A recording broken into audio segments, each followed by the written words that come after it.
I'm joined by my Intercept colleague, Akela Lacy. Akela, welcome back.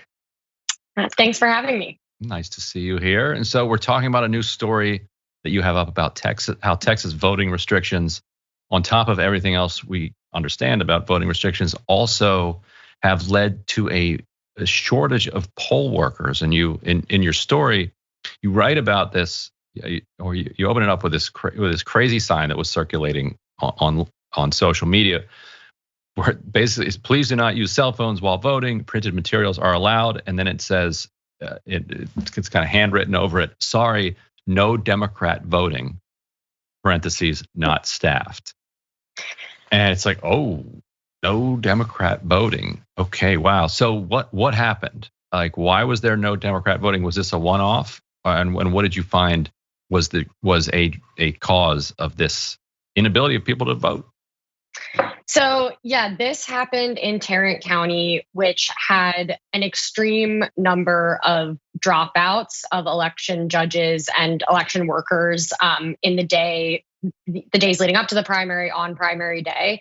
Other counties in Texas had similar problems, but the number, like the extreme number of dropouts was unique to Tarrant in this situation.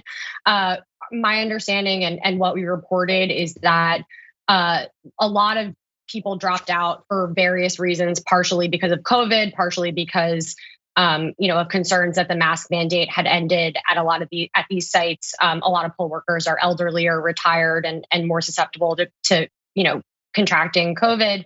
But the Democratic Party chair in Tarrant County and the party chair in the neighboring county of Parker said, that a lot of people were really concerned about the new voting law that Greg Abbott signed into law late last year that introduces all sorts of criminal penalties for poll workers, on one in particular on soliciting mail ballots. And so the idea is that this created a lot of confusion and fear for poll workers, whether or not that was founded or not. But people basically didn't want to risk, all these possible criminal penalties on top of having a 14-hour shift, being paid, minimum wage or a little bit more to do a pretty thankless job.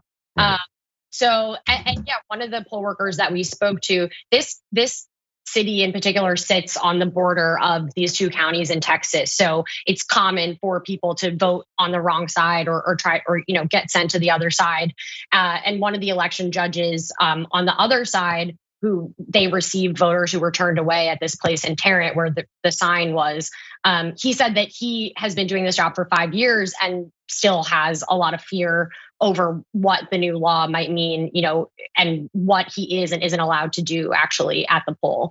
There were a couple of other videos that were circulating around on this day of Republicans not being able to vote at other locations. And so it was an issue where both parties had a really hard time retaining and training election workers.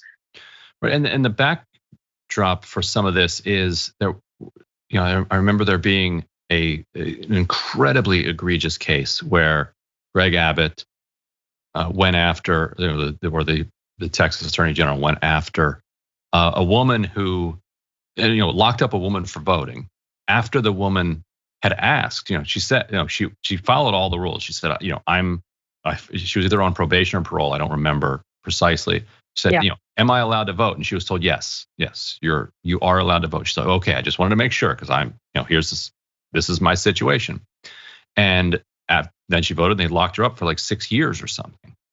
And so what is this new law that says that has poll workers so concerned that if they give somebody information that is kind of interpreted to be soliciting, that or some O'Keefe style type person comes in with hidden camera and selectively figures out some way to make it look like they were doing, like what is it that they're afraid that they're going to get caught doing under this new law? Yeah. So SB 1 has this provision that basically puts a ban on, quote, solicitation of mail ballots. But in practice, effectively, if somebody, has not specifically requested a mail ballot, if an election worker helps them or guides them, towards that option or lets them know that that's an option, that could be considered solicitation. There's some concern about, even asking questions or answering questions when people are filling out this application or helping them fill out the correct information could be, if you end up going to court, it could be argued that that's a form of solicitation. So these forms are always confusing. Yeah. So, or at least to me, I'm always asking people, where am I supposed to, what's a surname? I don't even know what a surname is. The other thing that this Reuters reported this and the Texas Tribune did a lot of good work on this too, is that unprecedented numbers of mail ballots have been rejected already this year in Texas. So there was another part of the law that added a requirement that your mail ballot has to include the same number, whether it's your driver's license number or your social security number that you use to register to vote.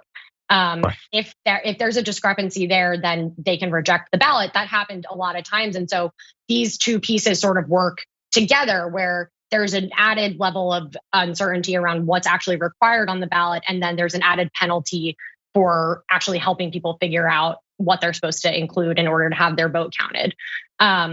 The solicitation of mail ballots is punishable by up to 2 years in jail and $10,000 in fines. It's a jail felony, which is like a lower level offense in Texas, but it's still, not worth it for a lot of people. Right, because you can't necessarily trust the Texas prosecutors to be sane about this, because they've shown that they're not. While I have you here, a number of the members of the squad have primaries this cycle. I wanted to ask you about a couple of those. Cori Bush and Ilhan Omar in particular. So first, tell us a little bit about Cori Bush and her primary opponent, because my understanding is that this is a very serious threat, and that the establishment is mounting a major campaign against her. Right. So Stephen Roberts is a state senator in Missouri. He is the Democratic caucus whip. He was the chair of the Black Caucus when he was a state representative. He, is the son of a former alderman and a local developer, pretty well known in the area. He has until, I guess he has about 6 days to file. He has not filed yet, but there are murmurs, and it's been reported that he is considering the challenge. A lot of people in the district received calls that they thought came from, people were working for him, asking about him and Cori Bush. So we'll know in a couple of days whether or not he gets into the race, but he would definitely be running to Bush's right. She's the first sort of frontline activist who was elected to the House as, in 2020 as part of the squad. And so, she has a lot of support in St. Louis. I think it would be not out of the question, for this to be a competitive race for her. But, I think the idea that Stephen Roberts, is a total upset to her is probably not the case. But he's a competitive challenger. And part of it depends, I guess, on the district too. And isn't Roberts, as a state senator, on the committee that is going to be drawing the district? Yeah, so he has been very vocal about his plans to try to alter the bounds of the first district. That's so shady. Yeah, and actually, the day that the state Senate debated around a maps, for 7 hours or something, and ended up having to put it on pause the next day because everyone was so pissed off about it. And that day is when all these mysterious edits were made to Roberts's Wikipedia page, removing all of these allegations of sexual assault against him, which had been made by one woman who was a colleague of his in the state house, and another law student. That was in 2015 and 2016. So yeah, and he is, the GOP the GOP leader, said this to the St. Louis Post-Dispatch, that he only wants to change the bounds of this district because of his plans to primary Cori Bush. Yeah, at least they're being open about it.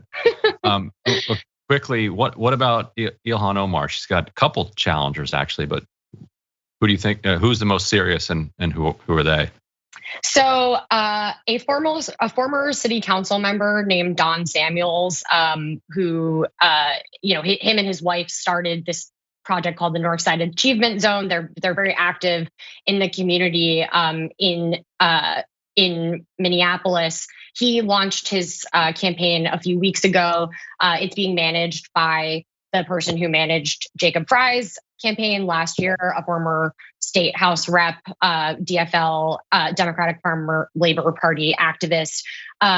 He has not put out any policy platforms or elaborated on his position on most issues outside of where he stands in relation to Ilhan Omar. Has hit her for voting against Biden's infrastructure bill, and positioned him, to the right of her. His campaign the theme is about public safety, and so we can expect him to be talking a lot about policing and some of the debates that have been going on in Minneapolis. Him and his wife were sort of the face of the campaign against the ballot initiative last year in Minneapolis to replace the police department with a Department of Public Safety, which they were on the same side as the mayor, the police, and some, pretty conservative politicians in Minneapolis.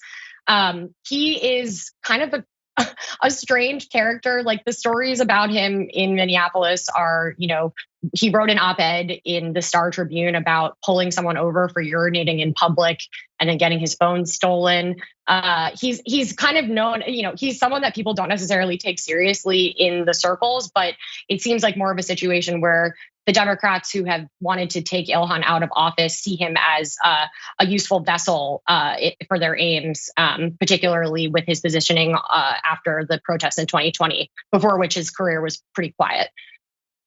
Well, I'm sure he'll be quite well funded, no doubt about that. But Akela, thanks so much as always.